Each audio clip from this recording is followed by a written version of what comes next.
here is this expectation, because expectation just leads to frustration, and that's all that happens really. It's like I think because I have a lot of information that makes me more intense because of the information you give. So I want to do it good. Mm-hmm. That's the problem. Yeah, and that's attachment to having a good experience or good result. Yes. So we just drop that.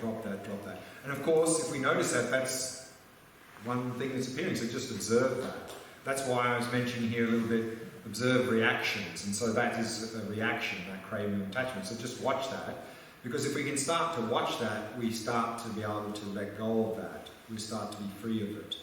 It's like to release whatever will be, something like that. Yeah, of course. I mean, exactly. I think I can't watch my feelings. You can't watch my feelings.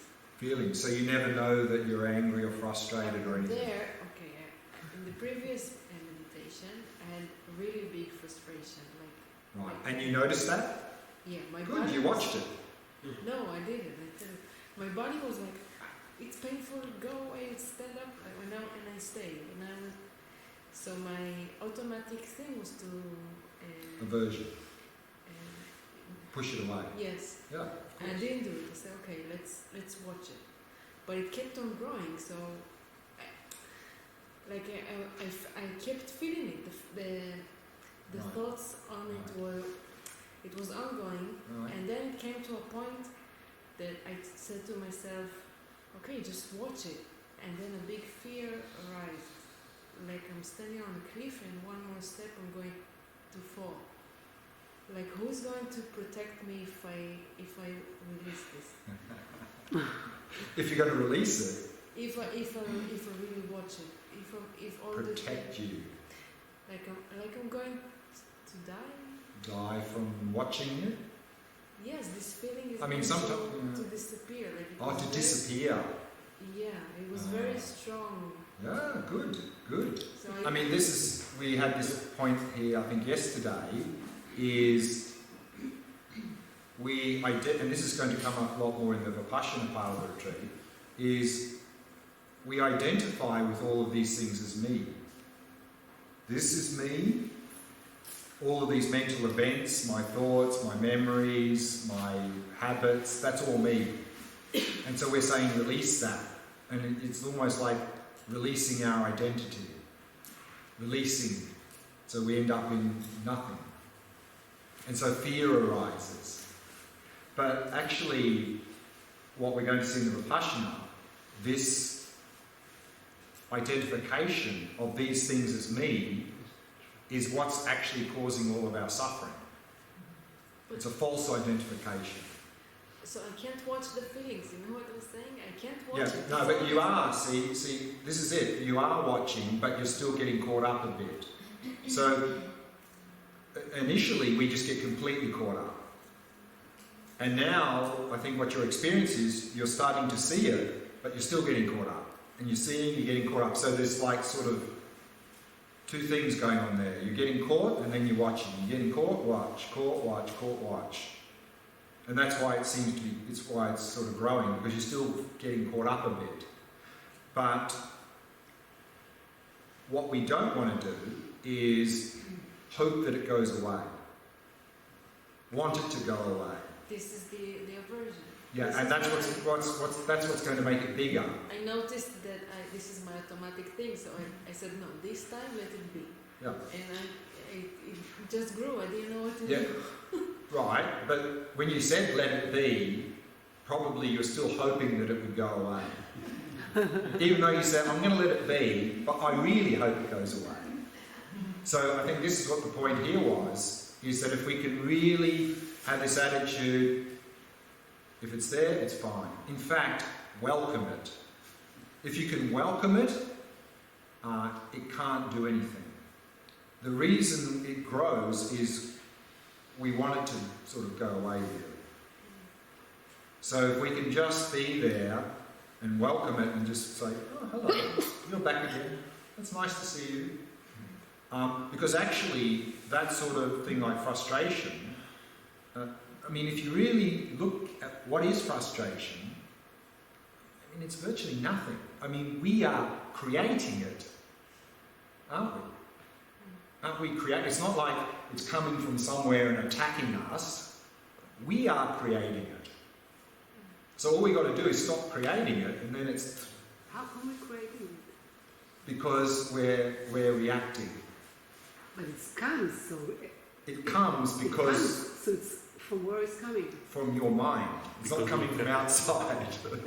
Normally we say it's coming because that person caused it. No, but if I'm with myself, it's coming suddenly. Right, and that's because there's already, at a deeper level, you know, we looked at that threshold, there's already... It's coming up. It's up, it's coming up. And then it's only when it's here, oh, there it is. It's already building, but we don't notice it, and then suddenly it's there. But if we can... It's tendencies that comes from the past, right? Well, it can come from many things. It can come from the present, it can come from the past. It could even come from thinking about the future.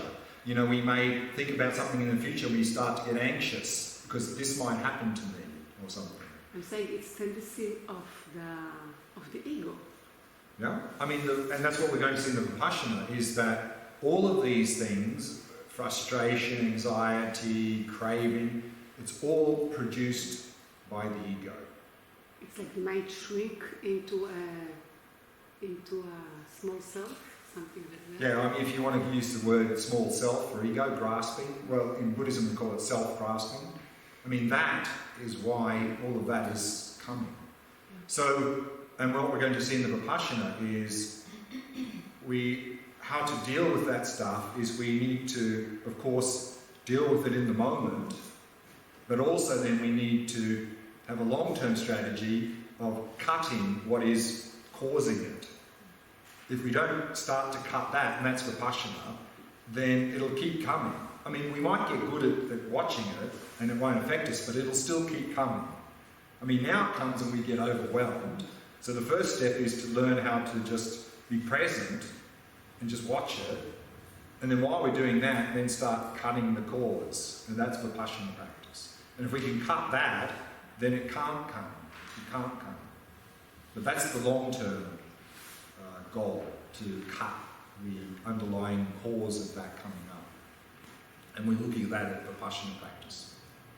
I also felt frustration, not only for this meditation, actually almost all the meditations today. I feel like I don't really understand what am I doing, and I'm thinking about it while I meditate. Am I doing it right? And then I felt frustration, but I didn't mind that. I feel like, okay, so frustration, okay, I can see you. But the frustration was because I didn't understand the meditation, but I didn't mind that it stayed. Mm-hmm. I didn't do that. I just wanted the meditation to end because I felt like I don't know what I'm doing, like something is wrong.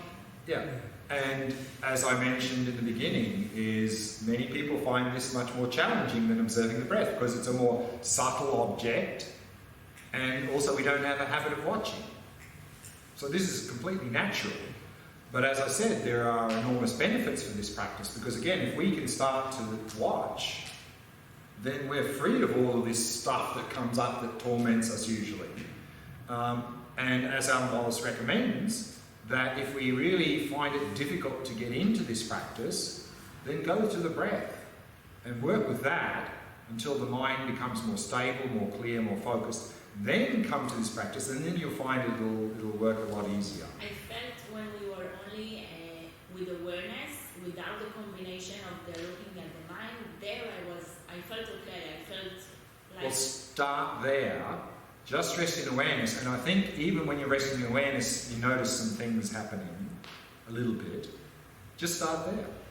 Okay. Perfect. I think that another problem is that in the first meditation we did, maybe yesterday it was, that I felt like distant. And I tried to mimic that experience today, and it kind of didn't work.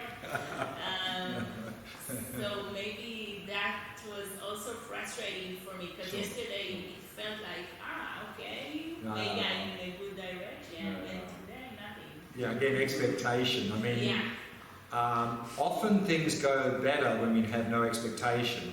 And often what happens is when we learn something new, sometimes things go pretty well because we have no expectations. We don't know what's to expect.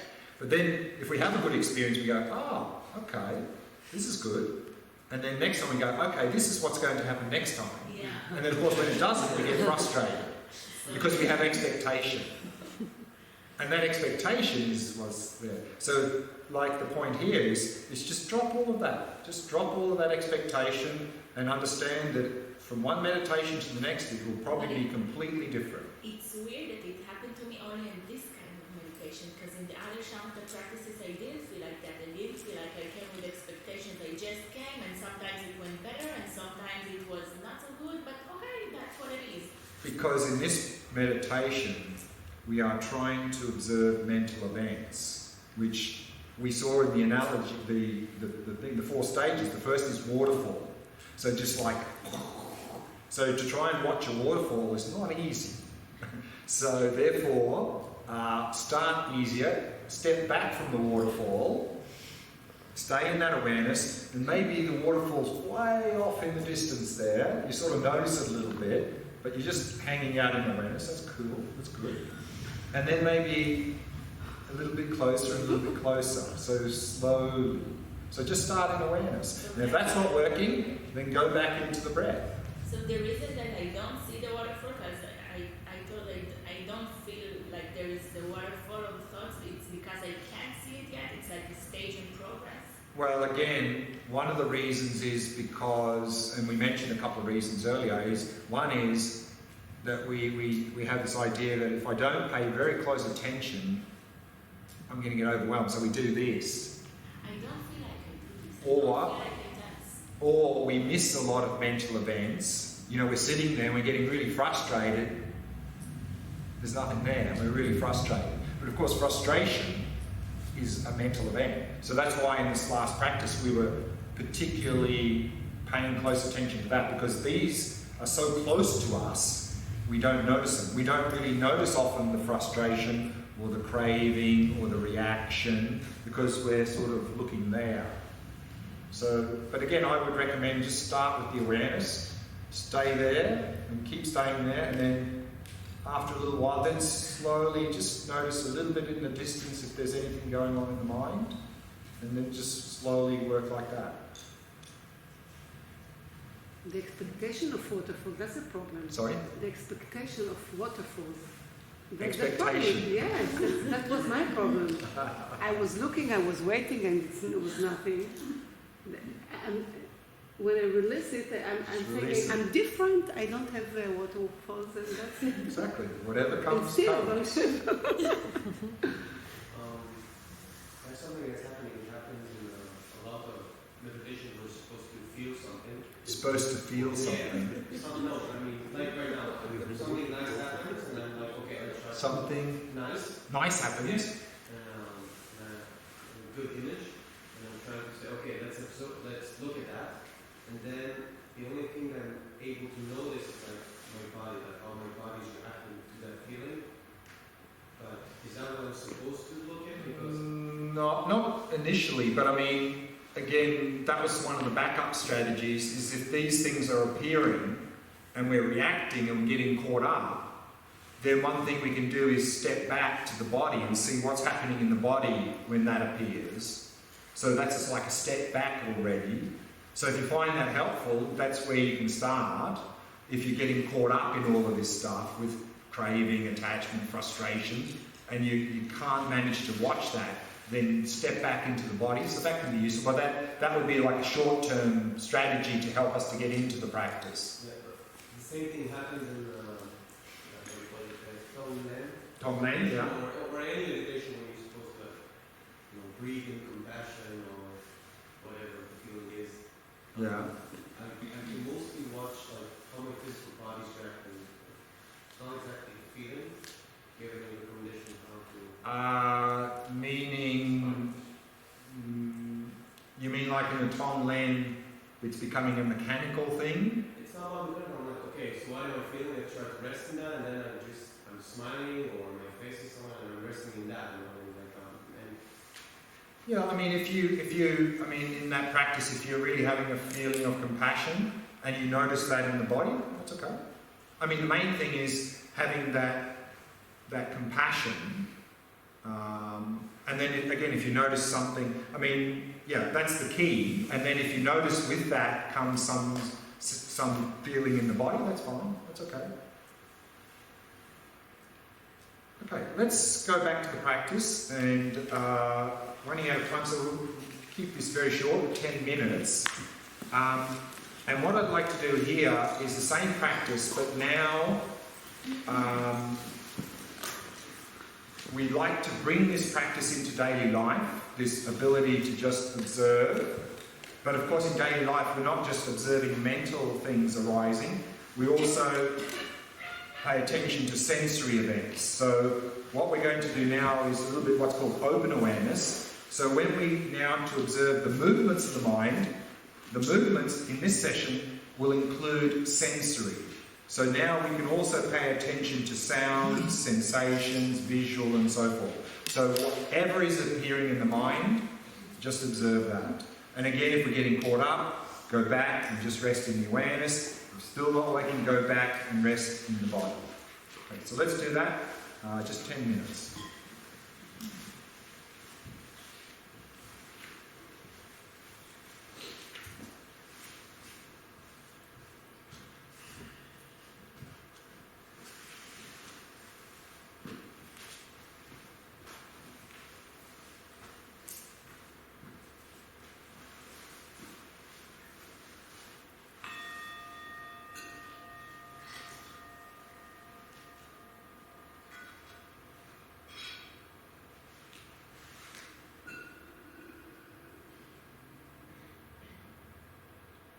As always, we begin by preparing the body.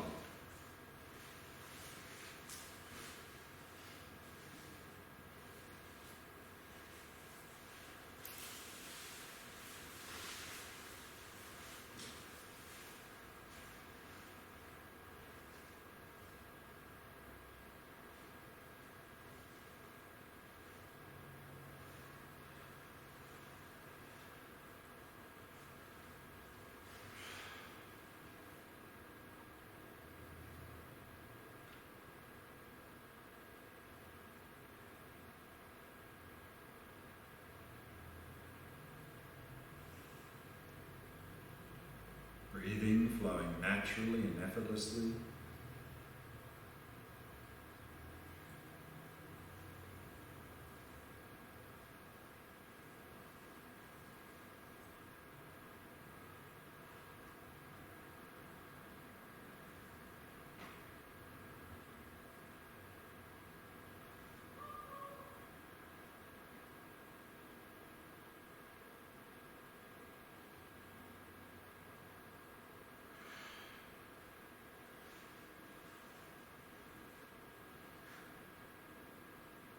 And preparing the mind,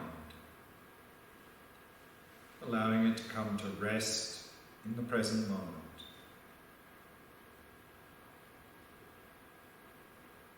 And simply noticing the rhythm of the breath.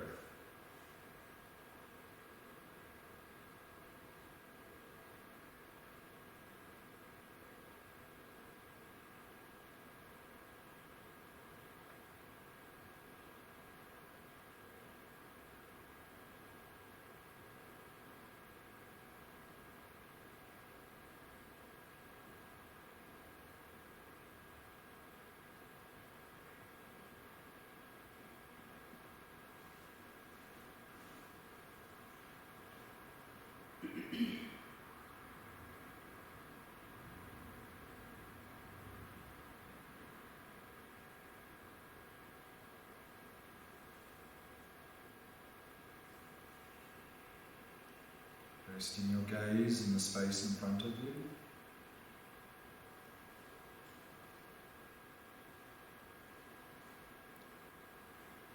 And simply allowing the mind to come to rest. Resting in awareness. knowing that you're aware.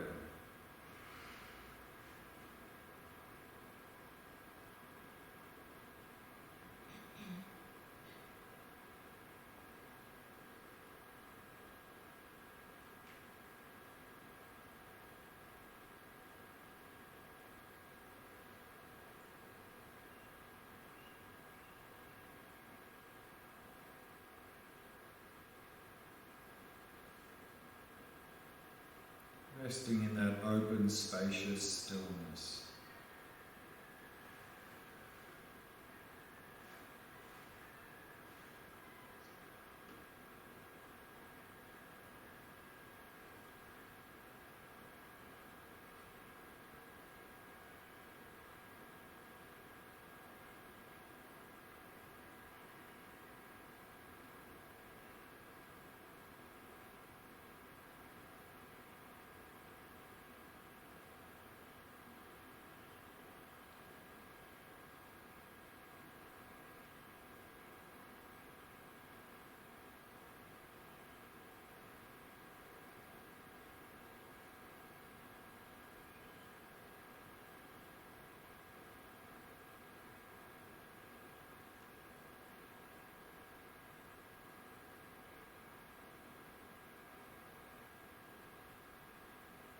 And from that open, spacious awareness, start to notice whatever is appearing in the mind,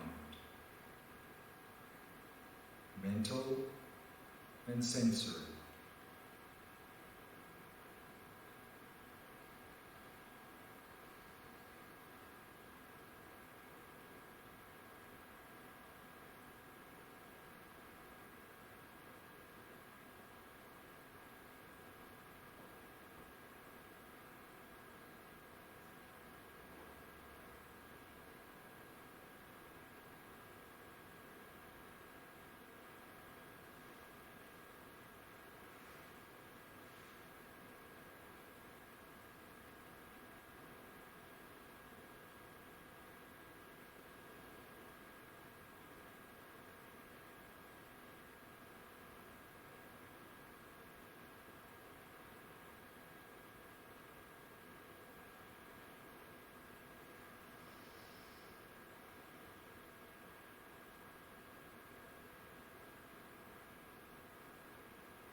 time for one question.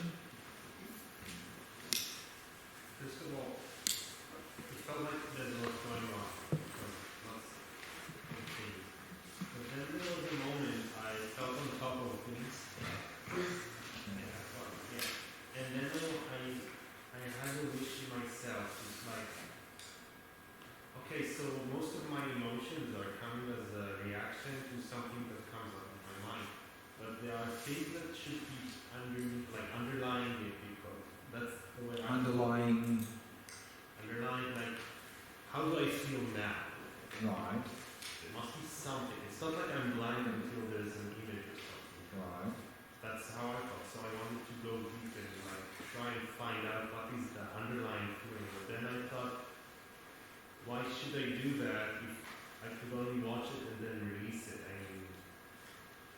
mean, Well, it felt for me that it's a wrong thing to do, because in Shamatha I'm not looking to investigate. I'm just no, looking not to- investigate, but underlying is that, we had that bandwidth. If you can just improve the clarity, and that will go down, and you'll see underlying, meaning what is leading to that. So we're not actually investigating, we're just looking more closely and seeing the early beginnings of that. So yes, we shouldn't investigate, but to have the intention to see more clearly, that helps us to be more interested, to be more there.